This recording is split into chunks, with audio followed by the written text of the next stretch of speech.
selama 5 tahun dan September 2016 sudah vonis bebas.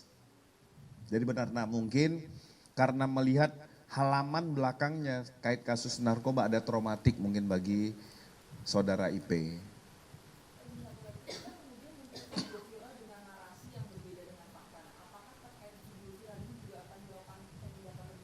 Ya kami pasti akan mendalami, karena apakah dengan mengunggah, berarti kan sudah ada niat. Karena yang mendapat handphone pertama, saudara IP yang merekam dan mengirimkan kepada orang untuk mengunggah. Nah hari ini saudara IP diundang untuk melaksanakan klarifikasi di Sipropam, Polres Metro Jakarta Selatan. Terkait mungkin tidak kelalaian dari penyidik dalam menggunakan kertas bekas, termasuk terkait tentang unggahan yang ada. Ini pasti kita dalami. Ya. Untuk karena yang memposting itu berbeda dengan yang IP gitu Pak, hubungannya apa Pak? Maksudnya apakah bayaran atau hubungan seperti apa? Ini masih kita dalami ya. Artinya yang penting kami di sini pihak Polda Metro Jaya bukan membantah, bukan mengcounter, tapi kami ingin menyampaikan suatu informasi yang berdasarkan fakta dan peristiwa, serta kami bisa menghadirkan bukti paper yang disampaikan. Jadi tidak ada rekayasa terkait tentang perkara penganiayaan dimasukkan unsur pasal dan barang bukti timbangan narkoba. Ini suatu persoalan perkara yang berbeda. Tetapi dalam suatu narasi video viral dijadikan suatu penggabungan.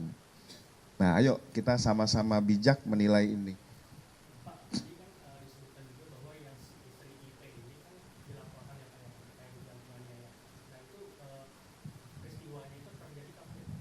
Jadi peristiwa itu terjadi di 11 Desember 2025. Terjadi pemukulan oleh saudara DA, istrinya saudara IP, sehingga malam harinya si saudari NA, korban ini melaporkan ke Polsek Cilandak.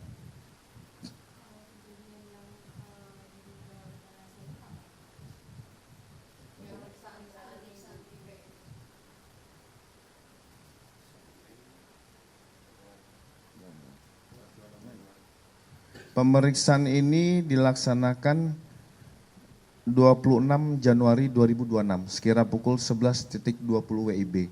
Nah kalau kita lihat di CCTV coba, real time. Sama ya, 26 Januari ya, lebih kurang pukul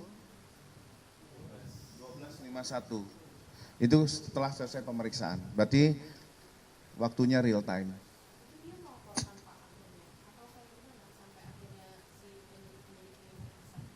Ya artinya yang bersangkutan menyampaikan dengan unggahan berarti kan tidak profesional anggota Polri. Nah kita berkomitmen apabila ada info bukan masalah itu viral ataupun tidak, berarti itu merupakan suatu kontrol terhadap profesionalisme seorang penyidik. Nah ini harus didalami apakah benar faktanya seorang penyidik melakukan rekayasa. Tapi setelah didalami ternyata tidak benar bahwa ada rekayasa. Hanya kertas yang digunakan ada kertas bekas. Jadi dalam suatu kertas itu ada berkas perkara penganiayaan sama perkara lampau, itu perkara narkotika. Ya. Jadi kita luruskan berdasarkan fakta, makanya kami juga menghadirkan barang bukti yang menjadi objek persoalan yang diunggah oleh saudara IP ke media sosial. Ada lagi? Cukup yang ini ya. Ya Mas Amin.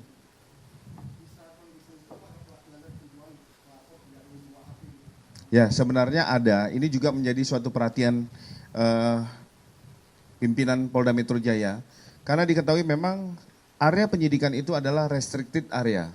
Suatu area terbatas dan sudah disiapkan loker untuk orang yang dimintai keterangan baik itu sebagai saksi ataupun sebagai calon tersangka, terlapor itu menitipkan handphone. Makanya ini juga menjadi suatu kelalaian penyidik. Dan ini menjadi pembelajaran bagi kami di Polda Metro Jaya untuk menyampaikan lagi kepada jajaran tentang regulasi restricted area tadi. Ini cukup ya.